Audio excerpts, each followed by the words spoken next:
మీరు చెప్పిన పాయింట్స్లో 3 పాయింట్స్ ఇంతకుముందు నాకు చెప్పారు. మూడో పాయింట్ నేను ప్రస్తావించారు. ఎక్కడ మంత్రులకు సంబంధించిన పొలిటికల్ జోక్యం ఉండదని. ఫస్ట్ 2 పాయింట్స్లో ఒకటి యూనివర్సిటీలో రిక్రూట్మెంట్, రెండోది టైం బాండ్ 24 నెలల టైం బాండ్. కానీ వాటి గురించి ఆయన ఎక్కడ మాట్లాడినట్టు లేదే. అవును, అయితే రిక్రూట్మెంట్కి సంబంధించి వారు యూనివర్సిటీస్, స్వయం ప్రతిపత్తి కలిగిన సంస్థలు, నేను ఆల్రెడీ కమిటీ వేశాను, వెంటనే దాన్ని ప్రారంభించుకోండి మీరు అనే మాట మాట్లాడారు. వారు కమిటీ వేసినా కూడా ఆ కమిటీని విద్యాశాఖ మంత్రిగా పర్సూ చేయవలసిన బాధ్యత వారి మీద ఉన్నది. ఎందుకంటే జీవో నెంబర్ 21 అని తీసుకొచ్చారు.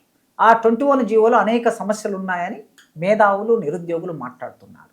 ఆ సమస్యలు ఏమిటో పరిశీలించి ఆ జీవోను మాడిఫై చేయాల్సిన అవసరం ఉంటే మాడిఫై చేసి ఇమీడియట్గా రిక్రూట్మెంట్కి సంబంధించిన ప్రాసెస్ను మొదలు పెట్టాలని వీసీలకు అప్పగించాలి.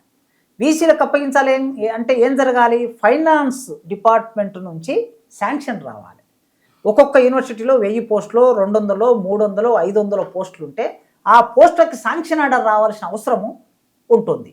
కనుక ఫైనాన్స్ డిపార్ట్మెంట్ నుంచి శాంక్షన్ ఆర్డర్ రావాలన్నా, జీవో మాడిఫికేషన్ కావాలన్నా, విశ్వవిద్యాలయంలో ఉన్నటువంటి వైస్ ఛాన్సలర్లు పరిపూర్తి చేయాలన్నా జరగవలసింది ఇంకొకటి ఉన్నది.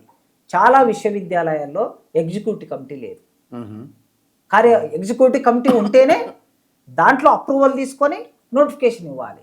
ఉస్మానియా యూనివర్సిటీ పెద్ద యూనివర్సిటీలో ఇప్పటి వరకు 2 ఏళ్ళు అయింది వీసీలు నియమించి, ఇంకా ఎగ్జిక్యూటివ్ కమిటీలను నియమించలేదు. చాలా యూనివర్సిటీలో కూడా అది జరగవలసి ఉన్నది. ఈ 4 అంశాలు జరగాలంటే ముఖ్యమంత్రి గారే విద్యాశాఖ మంత్రి హోదాలో వెంటనే చొరవ తీసుకోవాలి. వారు ప్రిన్సిపల్ సెక్రటరీని, కమిషనర్ను, వైస్ ఛాన్సలర్స్ను పిలిచి, హైయర్ ఎడ్యుకేషన్ చైర్మన్ని పిలిచి ఒక్క రోజు మాట్లాడితే సాయంత్రానికల్లా అవన్నీ పని పూర్తి అవుతుంది. కనుక వారు వేదిక మీద స్పష్టమైన ఒక ప్రకటన చేయలేదు కనుక ఇప్పుడు దాన్ని వేగవంతం చేయాలని మనం కోరుకుందాం. టైం బాండ్ కూడా కదా, ఇప్పుడు ఆ 1000 కోట్లు మేము 5 ఏళ్ళలో ఖర్చు పెడతామంటే కాదు కదా, అది కూడా కష్టమే. అందుకే ఈ నెల పూర్తయ్యే లోపుగా, డిసెంబరు ఇవాళ మనం 10వ తారీఖు 11వ తారీఖు నాడు ఉన్నాం, ఇంకా 20 రోజుల సమయం, 19 రోజుల సమయం ఉంది. 19 రోజులలో నిన్న ప్రకటించినటువంటి వాటికి ఏ బిల్డింగ్కి ఎంత అనేది శాంక్షన్ ఆర్డర్స్ కంప్లీట్ అయిపోతే జనవరి నుంచి పనులు మొదలైతే 24 నెలల్లో పరిపూర్తి చేయడానికి అవకాశం ఉంటుంది. సో అది జరగాలి.